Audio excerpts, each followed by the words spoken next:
Hello, everyone.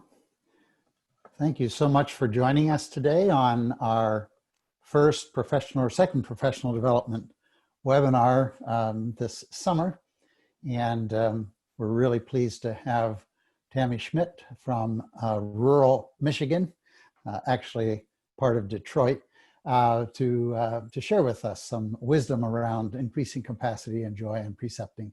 I'm Randy Longenecker. I'm Professor of Family Medicine and Assistant Dean for Rural Underserved Programs at Ohio University Heritage College of Osteopathic Medicine. And my co-host, Davis Patterson, is a Research Assistant Professor at the University of Washington School of Medicine. And we will be facilitating a discussion following our featured presentation today. I will give you a brief introduction, after which Dr. Schmidt will present. And then following her presentation, we will be engaging with you around your questions, as well as some questions we may have for you. If you have questions at any time, again, please feel free to enter them in the chat box, and we'll be monitoring that and taking questions from there to initiate our discussion. Depending on the size of the group, we may, in fact, open it for anyone who wants to unmute themselves. But for right now, we'll work with the chat box. So this is a presentation by Rural Prep, which stands for the Collaborative for Rural Primary Care Research, Education, and Practice, and is a collaboration across 3 schools of medicine and funded by HRSA. Our mission is to improve and sustain rural health through community engagement and research in rural primary care health profession education. And we do that in a variety of ways. This is part of our developing a community of practice among rural medical educators and educators in other primary care professions, nurse practitioners and PAs. These professional development webinars are offered 4 times a year, generally on the 4th Thursday of the month in July, December, May, and June, so as not to conflict with our monthly Rural Prep Grand Rounds features that happen in the other months. The objectives for today is to hopefully help you to increase your own capacity for precepting more than one learner. Those of you who are preceptors, those of you who are students or researchers or have some other role, hopefully this presentation will help you coach others to do this. We want to promote a model of, we call it super precepting, by constructing a high capacity teaching half day in your own practice or group. And in the end, to increase your joy of precepting. It's a lot of fun, but we want to make it even more joyful. And then one of our objectives that we have every time is to have folks join our community of practice in rural health professions education. So we're very happy to have Tami Schmidt join us today. She is a family physician and preceptor, and I'll let her tell most of her story, but I wanted to let you know how it was that I got to know her while she's sharing her slides. I first met Tami at the STFM Medical Student Education Conference in Jacksonville last year when I attended a seminar on precepting capacity, and she shared with us her ability to precept more than one student. And I and several other audience members sort of gasped. It was hard to believe that somebody would actually do that. Precepting a student for me was serious business, and it took a lot of energy, and it slowed me down. It added perhaps an hour to my day each day that I precepted. And so to think of precepting 2 or 3 and collaborating with a nurse practitioner seemed overwhelming, but somebody's done it. Not only Tami, but I've found out about some others. And so I invited her to talk to us rural folks, because I think in rural places, it would really be helpful if we were able to do this sort of thing. So Tami, we'll let you take it away from here. I am not muted anymore, right?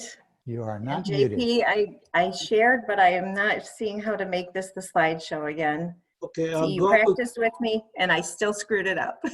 yes, go to the bottom right of your screen, and in one of those icons. Oh yes, it was this one, wasn't it? There we go. I think we're there. Okay, I apologize for my technical difficulties. Welcome. I am simply a community preceptor. I'm a family doctor. And as Randy told you, we met when I was part of a presentation at the STFM about 1.5 years ago. So a little bit of background on there, just briefly. My partner Sue Stevens and I have been precepting for probably about 23+ years, and we precept for a couple of different schools, and we were on a committee with Wayne State University, and I was the physician who was available to go down and help present, and so Randy contacted me after that. To be honest, we never thought that what we did was anything different or out of the ordinary, but I guess it turns out that it is. So with that being said, we're going to go into a little bit more. My objectives in this very simple anecdotal presentation is to get you to open up your thought process and consider precepting more than just one student. It really is not that overwhelming. So we're going to think back to our medical student days, what we enjoyed being students and what made those particular rotations more enjoyable. We're going to hopefully open up your eyes to different things that you can do to make precepting smoother in your office, and making it more valuable to both your practice and your students and your patients all at the same time, and hopefully pass on a love of medicine to students. So our teaching background. So going forward, my partner, again, is Sue Stevens. So if I say Sue, that's who I'm talking about. To the best of my knowledge, we started precepting for the University of Michigan maybe in 1997 or 1998. We each have 4 children. Mine are a little bit younger than hers. My youngest daughter was born in February of '98, and I clearly remember having students a few months before she was born. And then she came to my office with me for 6 months afterwards, and I remember students holding her and playing with her. So I know that it goes back at least to 1997. We also have Wayne State medical students, and we have been precepting them probably very soon after University of Michigan. As far as I can recall, one of the residents that we did our residency with, I was a chief resident with another gentleman. I think he started precepting a little bit before us, and I think he gave our name and we got pulled in. Recently, we have taken on AT Still, which is a DO school in Kansas, I believe. And we have gotten those students as they have a teaching agreement with our local community hospital. And so the hospital hosts these students for their 3rd year. They take on about 12 students, and that is the hospital we are on staff with. So of course, we don't say no very well, and so those students have come on, and they do a 3rd year rotation with us as well. We also take students from various nurse practitioner programs. So we have a very full plate, and I will tell you a little bit about how our office runs and our background. So we have 2 full-time female physicians, Dr. Stevens and myself, and we have a full-time nurse practitioner, Grant. He's been with us for about 3 years. So in a typical day, we will have a 2nd-year student from the University of Michigan. So we are located in Livonia, Michigan, and that is a wonderful place to practice. We are a suburb of Detroit, and we are literally halfway between Detroit and Ann Arbor. So if anybody's familiar with the University of Michigan, we're 20 minutes from them, and we're 20 minutes from basically downtown Detroit. So University of Michigan starts their, what traditionally were 3rd year clerkships. In my world, they now do them in 2nd year, or 1.5 years in. So we have their students. We have 1 student at a time for a 4-week rotation. We have a Wayne State University 3rd year student for a 4-week family medicine rotation. We have an AT still third-year student for a 4-week rotation. And then what roped me into all of this is that Wayne State is trying to transition to introducing clinical teaching earlier in 2nd year. So Sue and I were on a committee to introduce and transition into this program that they are calling Continuity Clerkship Experience, or Clerkship Continuity Experience, one or the other. And what it does is it brings a 2nd year student into our office for a half day every other week for a total of 15 sessions. So I think it runs for about 8 or 9 months. So since they come only every other week, we take 6 to 8 2nd year students, which means every week we see 3 or 4 2nd year students on top of these 3rd year students I've already told you about. And they have an assigned day, and they have a very stepwise clinical learning path that we are trying to follow. Then we have the curveball of nurse practitioner students, because Grant enjoys teaching as well, and he will take on nurse practitioner students, which is how we hired Grant, because he was a nurse practitioner student in our office. We try to keep those students to just students we know who are, perhaps our own patients or personal friends, or Grant will have former coworkers. And the problem with them is only that they don't have a set schedule. So they work their clinical time around their work schedule. So some weeks they might be there for 2 or 3 days. Some weeks they may only do 1 day. I never know which day they're coming. And then finally, we might have a 4th year student returning for a 4-week elective. We've been getting more AT still students coming back for a 4-week elective. And they're kind of filling up their 4th year schedule, and they'll come see us and work with us, usually while they're doing a lot of interviews. So they might only be with us for a couple of days a week because they're on the road interviewing. So to summarize, in any one day, we could have anywhere from 2 to 6 students a day. And remember, we've been doing this for 23 years. Our patients are very, very, very used to seeing students. And they will, sometimes they'll walk in and say, wow, you have a lot today, because the students will all be lined up and the patient has to walk past them. And this again is all pre-COVID, to get into an exam room. Our typical work schedule is we are all full-time. I work basically from home on Thursdays. Now I see patients virtually, but mostly I'm catching up on charting. Grant has Tuesdays off. And we will average, between the 3 of us, 45 to 60 patient encounters a day, plus there will be some nurse visits in there. And we can keep these students busy, and we can keep them happy, and we can keep teaching for that amount of patients. So as I was going through and preparing this, I will tell you this is the first PowerPoint I have ever made. I am very old, but I know as I've gone to other lectures, I've always enjoyed seeing different quotes and making me think.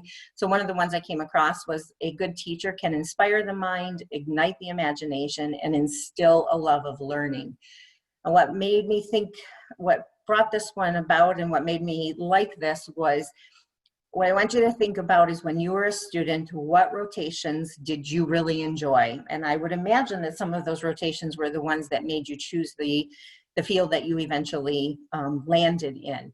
And that's what we want to do. We need to pay it forward. We need to let these students see what real medicine is. For a lot of students, this is one of their very few experiences in primary care outpatient medicine. So these students have been in hospitals, they've done 3-hour HMPs, they've seen a patient and talked to them every day for 2 days or 5 days, and then the patient leaves and they have no follow-up, they have no relationship, they have no idea what happened to the patient, they don't get to see the, when they go back to the surgeon's office and see how they healed, or when they go back to the pulmonologist's office and see how their asthma or their COPD is progressing. Even though they might only be with us for 4 weeks, and our 2nd years sometimes get a little bit more continuity than our 3rd and 4th, they see our relationship with that patient. They see that we have the continuity. We have many patients who have followed us into practice from our residency. Sue and I actually met in residency in a community hospital in Dearborn, Michigan. And some of the patients that we took care of as residents followed us into private practice. And as we have grown our practice, we have many families where we see 3 generations. And so it's not uncommon for us to walk into an exam room and the first 10 minutes of the visit, and again, pre-COVID, is a conversation about, how is your granddaughter? Oh, I saw her last week and that broken arm. Yeah, I can't believe she did it like that. And oh, that boyfriend, we got to get rid of him, or whatever. We spend a lot of time with that personal connection. Sue and I take great pride and great interest in reading our evaluations from students after they've left us. And so U of M will typically give us quarterly feedback where we get, a compilation of all the students for the last 3 months and their comments, and, they rate us 1 through 5 or whatever. The vast majority of those students, one of the biggest common denominators that they point out is our relationship with our patients. And it's very inspiring to them, and it's very new to them because they don't see that sort of a relationship in an inpatient setting. And I don't think that a student, this is our only place where we can kind of push our field of primary care. And it's a huge positive because this is how we practice medicine. This is how we get through our day. This is how we don't get sued, because our patients really do feel like they're part of our family, and we feel like they're part of our family. So this is how we do it. Again, we never thought that we were a super preceptor. I had never heard the word. I don't know if Randy made it up, but I was quite surprised after we did our presentation at how many people came up to me and made comment. So we have a unique situation, probably very different from most of you being more rural. We are definitely not quite rural, but we live within 60 miles of at least 4 medical schools, at least 3 nurse practitioner schools, and probably 2 schools that have PA programs, as well as physical therapy and others. So the only time that all of our students kind of start at the same time is typically after Christmas. Other than that, they're very staggered. So for instance, we might have one student start on the 1st of the month, another student might start the following Tuesday, and another student might start in the middle of the week for whatever reason. So once a student enters our office for the first time, we typically try to pair them up with a, in quotation, veteran student. And so what that means is when that student who's been with us for a week goes in to see their first patient of the day, they take our newbie. And they work it out how they want to do the history. They work it out. I think they probably tag team for the physical exam, and then they come and they present to us together. And for the first couple of patients, the veteran is doing most of the talking, and the newbie is kind of interjecting. And it depends on the student's personalities and how confident that newbie is and how interested. And it just kind of progresses from there. We typically do that for a half day, sometimes a full day. Our second years never go do this. Our second years are always with a third year for the first couple of months or with us. But once that student is comfortable and we'll say, are you ready to do this on your own? We will specifically start them slow. We will kind of hand pick patients for them to see. And after being in practice for 25 years, we know our patients very well. Our patients are very used to students. So we will give them an upper respiratory infection or a school physical or a hypertension recheck. And we'll go over it with the student before they go into the room. Okay, this is a hypertension recheck. What kind of questions do you think you need to ask them? This is what I'm looking for. And the whole thrust for our entire 4 weeks with the students is we are trying to reverse that 3-hour H&P, and we really, really focus on trying to get them focused visits. And we try to rein them in. You got 10 minutes. We'll even tell them. And sometimes when we know the patient is a talker, we'll tell them we're going to come rescue you in 15 minutes. If you can't get out on your own, it's not anything that you're doing wrong. It's this patient is very adept at going on and on and on. We'll knock and we'll bring you out. Pre-COVID, we had the students present to us in our nursing area. So our office is set up kind of in a T form. And so the nursing area sits in the middle, And so the students would come out, they would present to us, and the other students would be maybe standing around waiting for the next patient to be available, or they might be waiting to present to Dr. Stevens or to Grant. So as my student is presenting to me, the other students are kind of listening in. They might throw in some questions, they might throw in some ideas. We try to give the student as much autonomy as possible. We want them to jump in with both feet. We do not formally teach. We do not sit down and do, I shouldn't say we don't formally teach. We don't formally teach in a traditional school sense. We tell the students up front, you are going to learn by watching us and by doing. You are going to follow us into rooms. You're going to see how we talk to the patient. You're going to get the opportunity to talk to the patient. You're going to have the opportunity to formulate a differential and talk to us. If it's a reasonable idea of what they think, what medication will start, we'll let the student start them on it. And it's an added bonus if it's a short-term follow-up, like we're starting an antibiotic, and the student can find out in 3 or 4 days if the patient calls back and it didn't work. Sue loves to do quiz questions with our students, and so we'll pull these questions from board review and different things as we do our own CME. If we have some downtime, she'll sit there and ask the students, we're going to do some quiz questions, and they love them because they typically are questions that these students might come across on a board exam, on a shelf exam. We allow them to phone a friend so they can communicate with each other. Sometimes we'll go down the line, it's a multiple choice, and they all get it, you know, they have to pick their choice. Our MAs are no longer allowed to answer because they've been hearing the same questions for 2 years, and they all know the answers with very little education. We also will hang on to past cases that have been very interesting. So we'll pull out an old EKG. Sue had one that was a Wolf Parkinson White, and she'll hand it to students as they come in their first week. What do you think of this EKG? Or we'll pull out, you know, an old CT result that was particularly interesting. So we've tried to come up with some different things to try to keep the students engaged. And to keep them seeing patients. And we have found that pairing them up gives them a volume and gives them exposure. We encourage the students, if they go in to see a patient and there's a particularly interesting physical exam, they all love to see shingles. They all love to see dermatology. We live in Michigan. There's a lot of dermatology, especially at this time of the year. We bring them in. So that's how we try to juggle the students. They all have times that they have to be gone for didactic learning. So we try to schedule, if they're only going to be a half day a week, we try to look at when the others are going to be gone to make sure there's a maximum. So here's some added value that I think the students bring to our office. The patients thoroughly enjoy the visit of the students. They know that that student is going to be a lot more thorough in their questioning. They're going to take their time.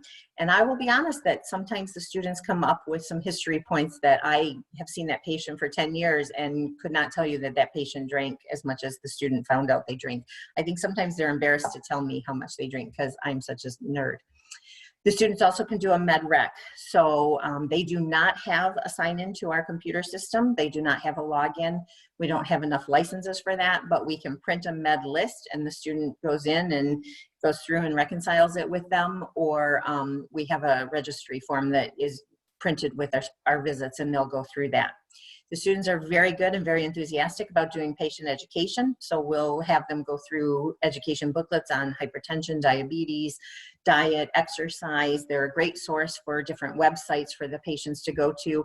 And the schools seem to be really, really pushing that as well, to try to encourage the value that the students can bring to our office. And finally, it just keeps us young. It keeps us up to date. It keeps us on our toes. When a student asks us a question and we say, that changed, it gets me reading. Another good quote, the test of a good teacher is not how many questions he can ask his pupils that they will answer readily, but how many questions he inspires them to ask him, which he finds it hard to answer. So kind of goes back to my last point about keeping us up to date, keeping us on our toes, challenging us, and we challenge them. It really is a mutual benefit. It really, really is. I can't tell you enough. Just do it. So why do we do this? Why do I think you should do it? We'll address the elephant in the room. It will slow you down. There's no doubt about it. It doesn't slow you down quite as much as COVID does, but it will make you slow down. It's worth it, in my opinion. I think that Sue and I probably work more hours, after hours charting, because we don't do as much charting because we do so much interaction with our students during the day. But I will tell you, I have a great life. I have no complaints. I am a mother of 4 daughters. They are ages 22 to almost 29 now. I coached soccer. We would have 120 soccer games in 4 months every spring and fall. And I did not miss a game unless they were at the same time in the same place or a different place. You just make it work. You know, sometimes you give up a weekend day and you chart, but you make it work. You will appreciate this next generation of physicians. We always learn something new. We learn something from the people before us. We learn something from the people after us. And every generation takes their bumps and their lumps. And, you know, this makes you appreciate. We've had some phenomenal students. We've had students who have incredible talents outside of medicine. We've had students paint us pictures that are hanging in our office. We've had students from every Ivy League college, and we've had students who started in a community college and went to medical school. So it makes you remember why you went to do this. You can pass on your love of medicine or find a new appreciation. We all get burned out, and to have somebody come into your office and say, wow, I can't believe you know your patients that well, and appreciate what you do, it makes you feel better. We are all trying to get students to come into our field. We need more primary care doctors, and I assume that we need a lot more rural care doctors. If they've never seen it, they're not going to consider it. We have to get them into our office so they can see what we can do, what we do. We are not that general practitioner who knows a little bit about a lot. We know a lot, and we have a great personal relationship with our patients, far more than an ER doctor does, which everybody wants to do, far more than a surgeon does. And finally, pay it forward. Somebody let you into their office, you need to pass it on. So why not you? And that's, I think, all I got. So I am very old. I have an AOL email address, and this is my cell phone. I don't know what questions you might have for me. I am happy to talk to anybody individually, and I thank Randy and Davis very much for letting me talk to you. It really is not that difficult to do. It will slow you down, but it's well worth it. Thank you.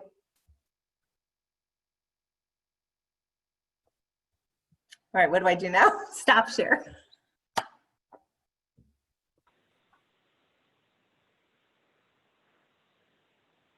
Or anything. Okay. So if you have questions, please enter them into the chat box as it says there. Randy, do you think we want to open it up in a little bit and people could talk, or just do chat box? What do you say? I say we go with the chat box if we get any that way, and if not, then we'll just open it up generally. Okay. I, as the person who's sharing the screen, have difficulty seeing anyone unless they speak. So I'll start the conversation, and then Davis and I will go back and forth, and Tami will answer questions and may have some questions for us. So I'm gonna just start it off.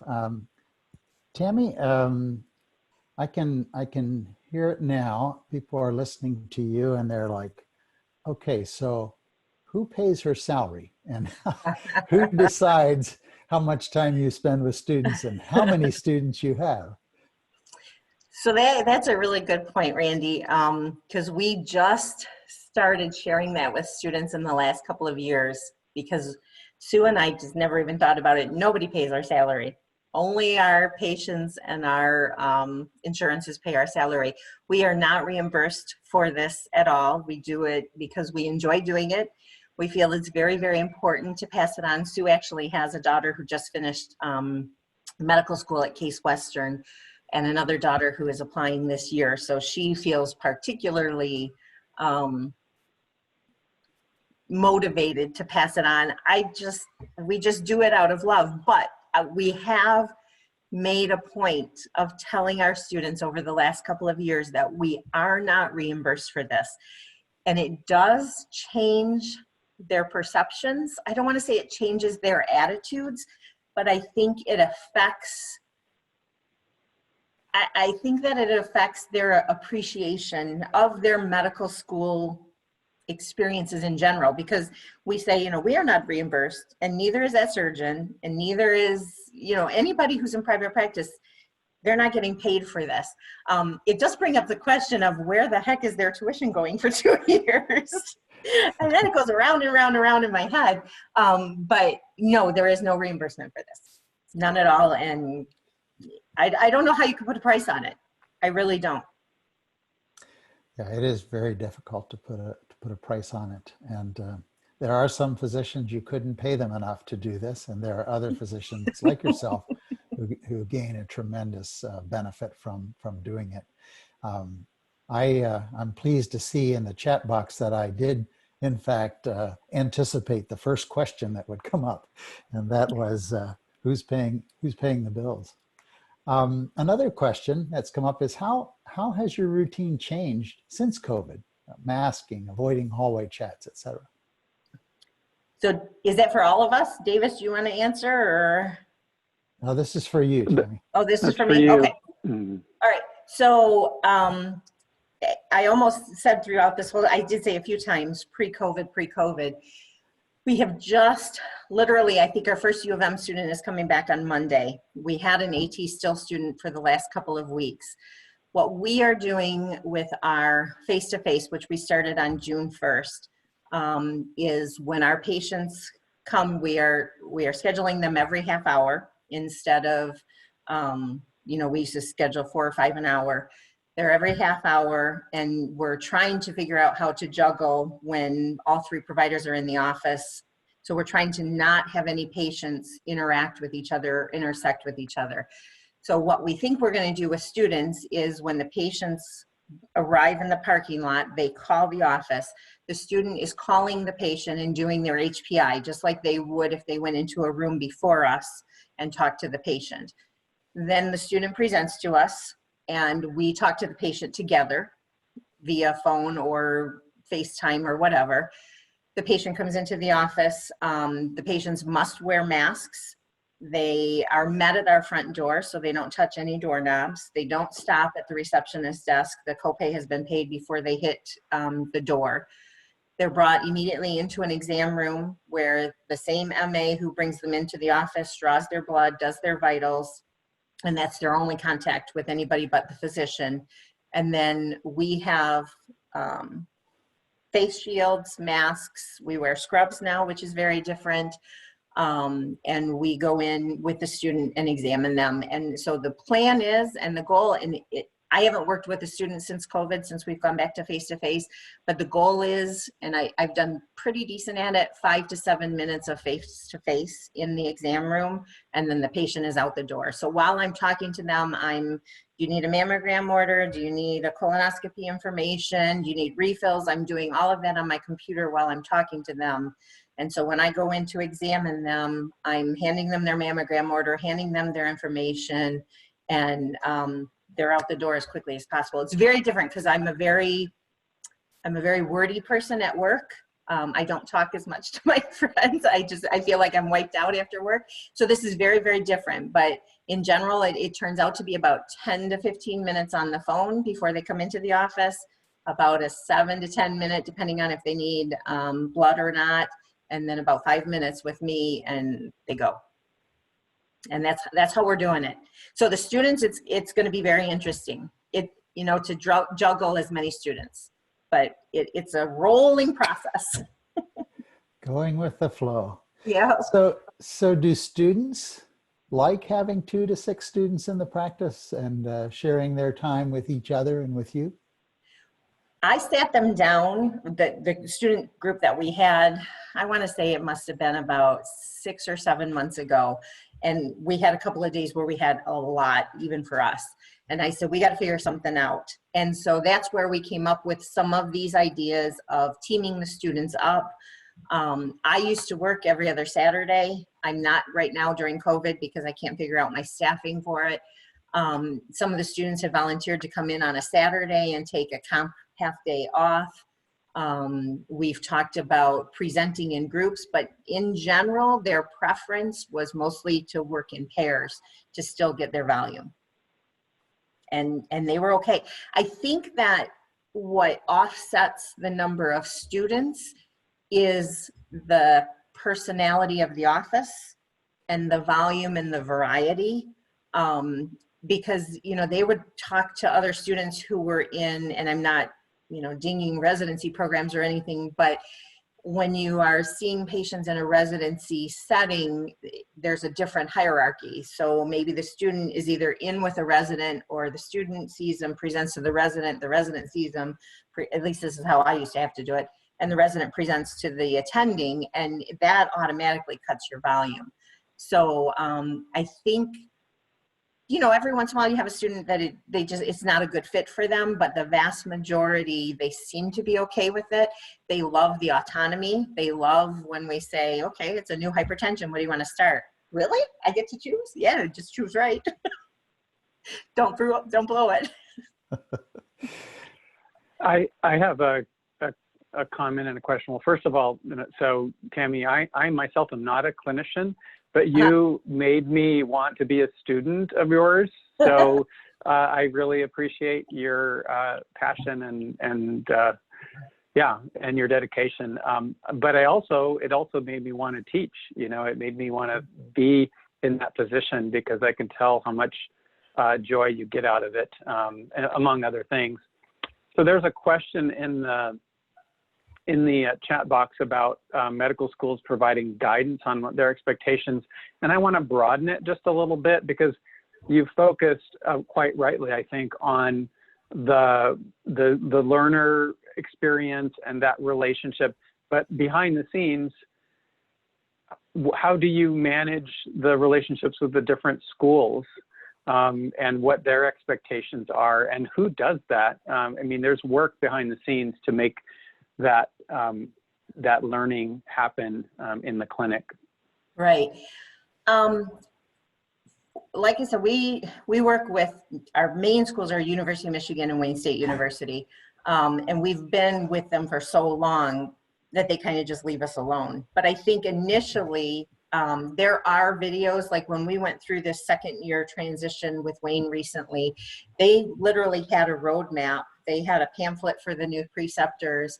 They had a week by week what they were expecting those second years to be able to do and what they were hoping that they would be doing in each clinic visit.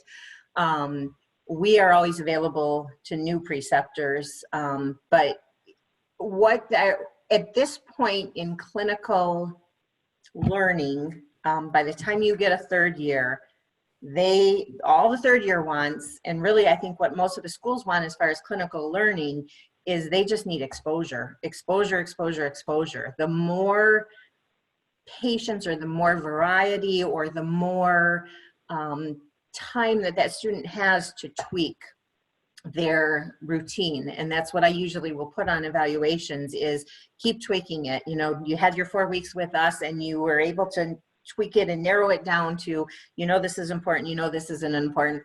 In family medicine, internal medicine, I don't know what our audience is all in, pediatrics, it's very broad-based. So, you know, they may not see 2 back pains in my 4 weeks, you know, and depending on the season, hopefully they're going to see, you know, a lot of poison ivies and different things like that.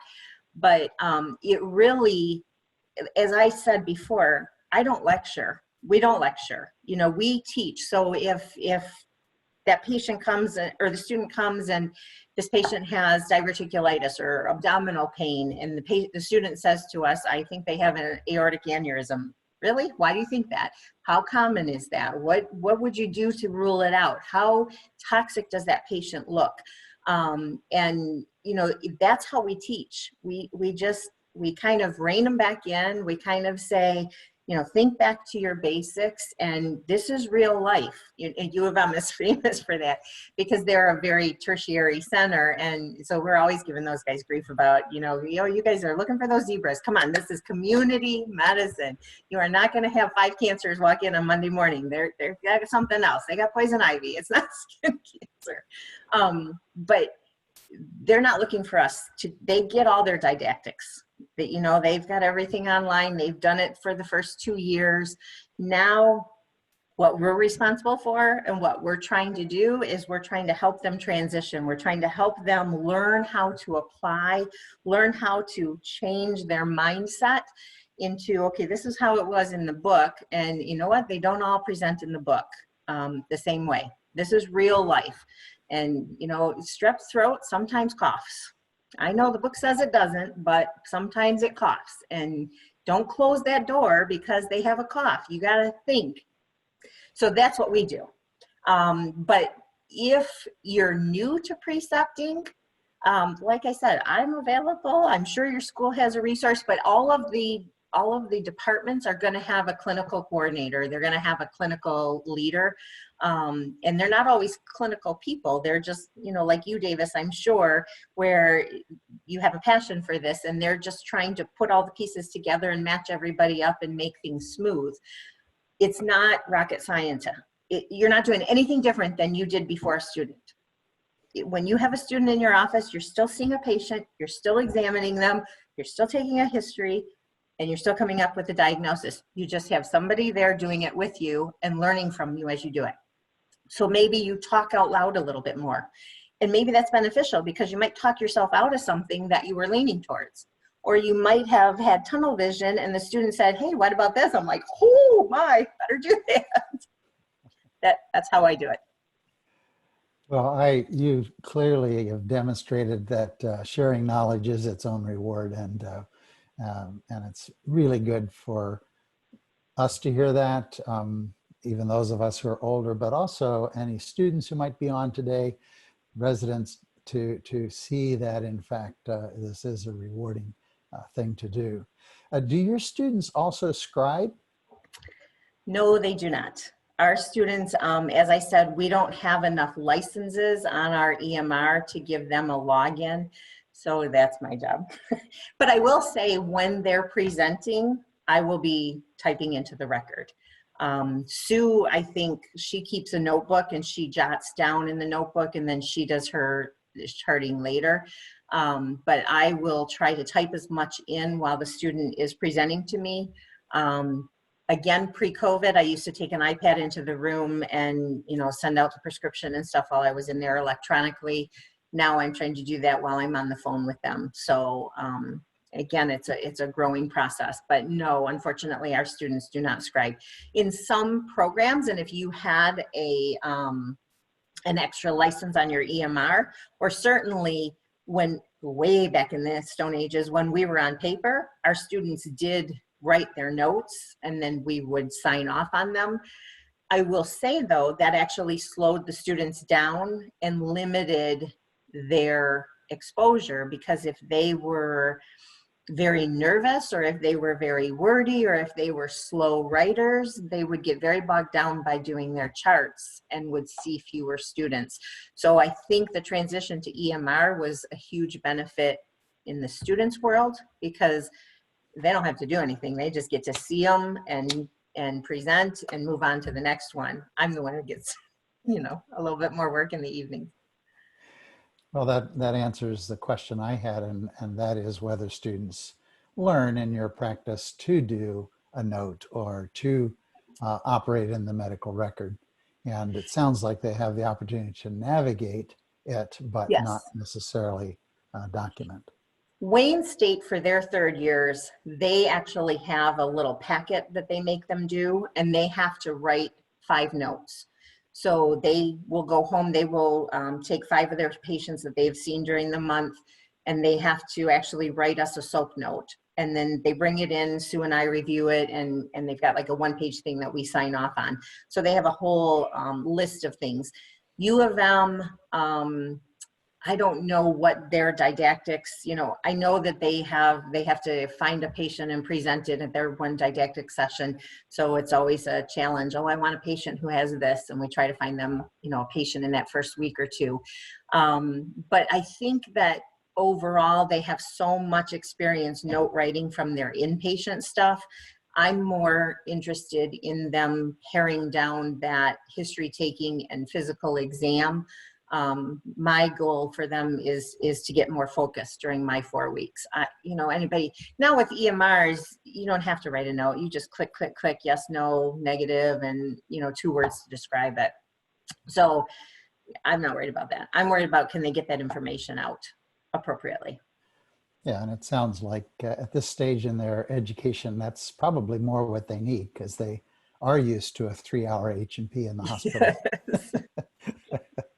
Yes. I want to build on something Davis asked, talked about behind the scenes. So who coordinates all of this? Do you have an office manager? How does this work with scheduling? So we do have an office manager, and you know, for the students who are there for a 4-week program, we get one from each school. So the schools will send us an email with the students' information, their name and phone number, and their start and end dates. And again, after doing this for 22 years, we know that U of M has the second week they go to lecture for 2 days, and every Friday they're gone. And Wayne State does a hospice visit. So the students all think that they're, you know, giving us big information, and we say, no, we got it. We're good. We know when you're gone. Or sometimes we'll say, don't you have lecture tomorrow? And they'll say, how do you know that? I'm like, well, we've been around this rodeo. So Wayne State, our manager we get the emails as well as our manager. The tricky ones are those continuity kids. That's where our manager kind of assigns them and has to keep track of them. The nurse practitioner Grant pretty much does it, and they're pretty independent for the most part. I mean, they can usually come in and start seeing patients pretty quickly. And so for them, it's a bonus when they show up, you know, oh, you're here today. And we just roll with it. The AT Still students are pretty strong students. It's a good school. And again, you know, they come and they just, it's just a process, you know. So when the student comes the first day, they'll like contact us by email. Hey, I'm coming in on Tuesday. Do I need to do anything? Nope. Show up at 8 o'clock. Call the office if you need directions. And then they get greeted at our front door by our receptionist. Our medical assistant shows them around the office. They waited in the lunchroom till one of us gets there, and off we go. And it just goes. Excellent. So here's a rural question for you. Is housing provided? Our students, U of M and Wayne, no, because like I said, they're within 20 minutes. So, and AT Still, those students come from out of state. I think between the hospital and the school, they help them find an apartment, but they find it for a year because they're here for 3rd and 4th year. So no, we don't do any housing. How about individual feedback, end of the month evaluation, et cetera? How does that figure into your schedule? We will usually take a little bit of time at lunch or at the end of the day when a student is finishing up, and we will, you know, usually it's hugs. Now, I don't know with COVID, but we always give email addresses. I didn't say in my presentation, we probably average between the two of us writing 10 to 20 letters of recommendation for residency programs at the end of each academic year. So we bring the students back into one of our offices, and sometimes we'll do it together. Sometimes we'll each do it individually. We usually have the same general impression of the student. So, you know, and our offices are literally right next to each other. So I can hear Sue talking and I'll just yell out, I agree, good job. And, you know, give them a hug or vice versa. It's not that common, I'm telling you. These students are very, very, very well prepared. Second year is the new 3rd year, or second year is the new 3rd year. What they can do in 2nd year is what we used to be able to do at the beginning of 3rd year. And I'm dating myself. I graduated from med school in '92. So if you've graduated in the last 10 years, you know this. But there's very few students that we give negative feedback to. And that's very difficult because we're not negative people. That's very, very, very hard for us. But I don't think it's once every 5 years. And U of M, we had an issue with a student about 1.5 years ago, and U of M did the math. We had seen and helped teach over 500 medical students out of the University of Michigan over the last 20 some years. So, you know, it's very rare that we have to do a negative. So it's usually a happy time, and it's usually the students are very sad to go, because they really do enjoy it. Plus, they don't have to get up at 5 o'clock and do rounds and stay until 8 o'clock. So it's a very relaxed month. We have a lot of fun in our office, and it's just good stuff. Well, that's great. I have one more question. Do you let students from AT Still, which is in Missouri, by the way, do you let them do OMT? Go ahead. Do you let them do OMT? No, they don't do any of that while they're with us. Yeah. Okay. And nobody has asked to. And then finally, do you get any preceptor benefits like library access or anything else as a preceptor? Yes, we do. We get, at U of M, I think we get 50% off of any CME activity, so any of their conferences. And U of M is quite the tertiary research. They do a lot of programs. And at Wayne, I think we get up to date, and we get library access, and in general, that's it. Excellent. They're working on it. Wayne is working on it. Actually, Wayne is this year, I think they are paying $300 or $500 towards our professional dues. So they directly applied it. They gave us a list of options, and we could choose the ABFM or AAFP dues, or the AAFP conference or whatever. And they didn't pay it to us. They paid it in our name to whichever organization we chose to apply to our dues. So that was brand new this year. Because I guess the Caribbean universities are paying preceptors. So now some of these other schools are really trying to up the ante. Yeah. It doesn't matter. We don't do it for that. We do it because it's fun. So Davis, do you have any final questions? We have one more in the chat box, but you want to ask anything else? Well, you kind of spoken to this, and but I'm just wondering if you could boil down to maybe like, what are your top 3 recommendations for someone who, you know, hasn't been doing this for a long time? Like how to get started? What are the ingredients that they have to be successful at this? Okay. I would say you have to be on board with it. You have to accept in your head that you might slow down a little bit, and you determine how slow you're going to go. I mean, you could have a rotation where that student just simply shadows you, and you allow them at the beginning, until you work up your confidence in the system and in that particular student, they can see 1 patient in a half day. They're still going to have that exposure to your practice. They're still going to have that exposure to your type of medicine. That's the benefit for you. We went into this because we wanted to. We wanted to take care of patients. We wanted to fill this need in our world. It can't die. We have to let these students see it. So you control that. We just happen to, after doing this, and obviously we have way too many students, we let them do whatever. We just throw them in. And, you know, while they're seeing patients, we can do our charting, we do our med refills, we fill out our forms or whatever.